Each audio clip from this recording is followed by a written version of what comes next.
So Bernie Sanders is coming out with a new book, and he has been doing some interviews with regards to that. And this one really caught our eye, where he is calling out corporate media to the face of corporate media. Let's take a listen. And the question of the book, again, is that how come we have so many people who are struggling? We have a dysfunctional healthcare system. Our childcare system is in disarray. We got millions of elderly people who have nothing in the bank as they face retirement, and yet the people on top are doing phenomenally well.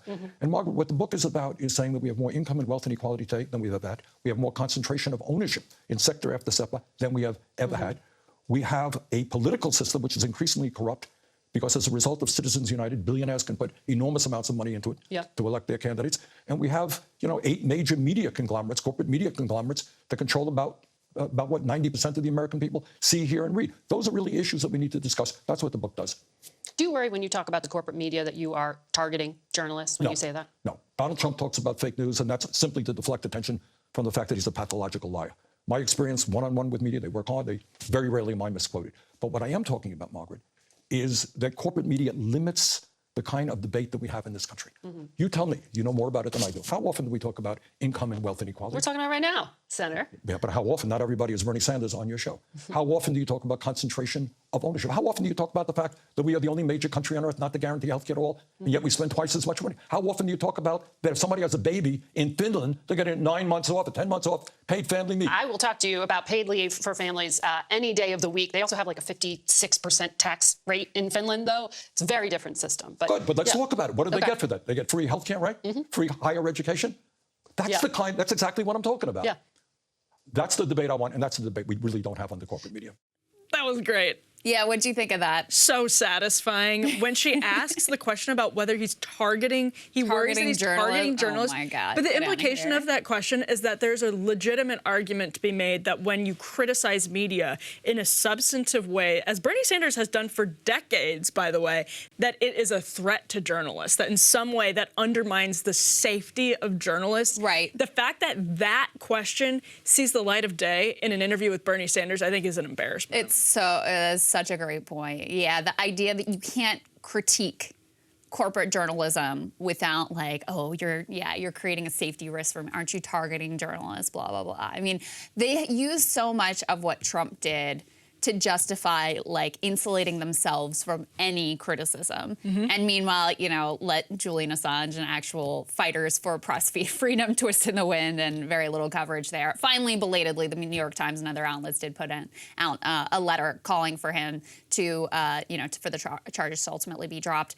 There is one thing, though, about it that irritates me, which is if you are a critic of corporate media, I don't have a problem, go do the interviews, because the reality is, you're right, they still dominate everything, but where's your independent media interviews? Yeah. And one thing that I have noticed very clearly, and in fairness, Senator Sanders has, sat for interviews with me and a few other independent journalists a number of times, but overall, left figures in the Bernie Sanders part of the Democratic Party, they don't engage with independent media nearly as much as Matt Gaetz and the right, quote-unquote, populist wing of the Republican Party, who are all the time on independent media outlets. And there's so much more connectivity between their independent media brands and the mainstream conservative pipeline, Fox News, et cetera, et cetera.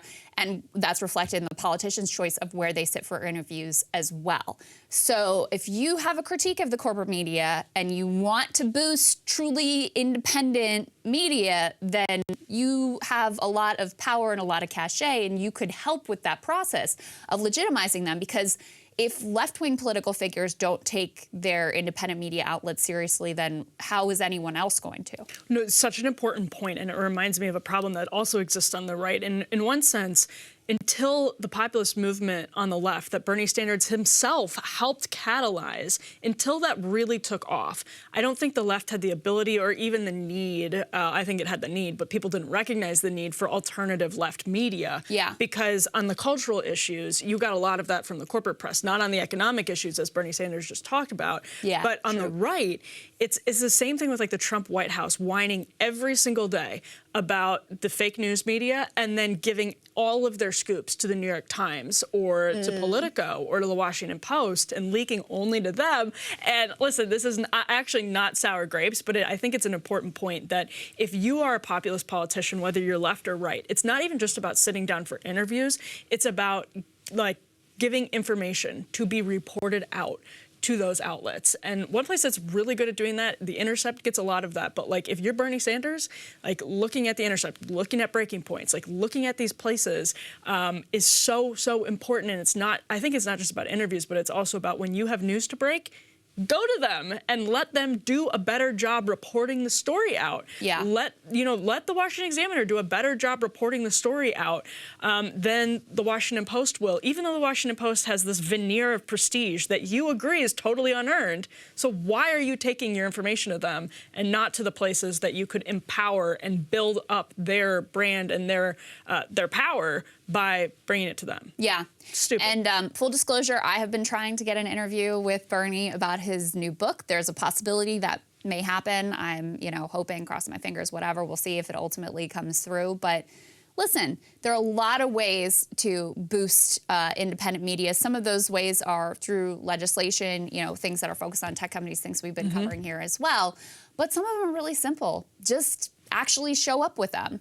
Like whatever prestige and eyeballs you are able to generate as a prominent politician, you can bring credibility and more eyeballs and new eyeballs and pull people from the mainstream to support a better ecosystem of journalism by engaging with them and treating them as legitimate news sources. So that's my one beef with the way you approach that. I totally get that. And it's not even just about like the journalists. It's definitely not about us. It's about the viewers and the listeners who you agree have good reason for tuning out of. If you agree that they have good reason for tuning out of corporate press, then show the respect that they deserve and come to meet them where they are. Yeah, do your Face the Nation. Listen, engage with the system as it exists. I have no problem with that. Totally. But hey, be on Face the Nation and be like, hey, and by the way, you can see me on this independent outlet, or give them the first interview so that it, again, brings a lot more eyeballs and helps to build up the ecosystem. So, but in any case, it was satisfying to watch that exchange. I enjoyed it very much. Oh my gosh, it was so good. And like, imagine the advertisers that Face the Nation. It's probably like BP and Pharma and Coke and whoever else. When she's like, we're talking about inequality right now, and he's like, yeah, but you're not talking to Bernie Sanders every day. Yes, and she was like, oh, I'll gladly talk to you about paid leave. And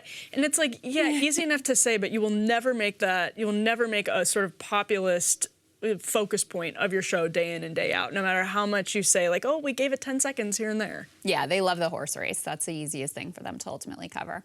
All right, guys, love you guys. We'll see you later. Hey guys, ready or not, 2024 is fully upon us now, and Sagar and I have been brainstorming ways that we can really up our game for this critical election. Yeah, we rely on our premium subs to expand our coverage, to add staff, to upgrade the studio. We just want to give you the best independent coverage of this election, which is possible. So if you can help us out, become a premium subscriber today, breakingpoints.com, or the link is down here in the description video. It really means the world to us, and if you like what we're all about, this is the best possible way to keep us 100% independent, working only for you.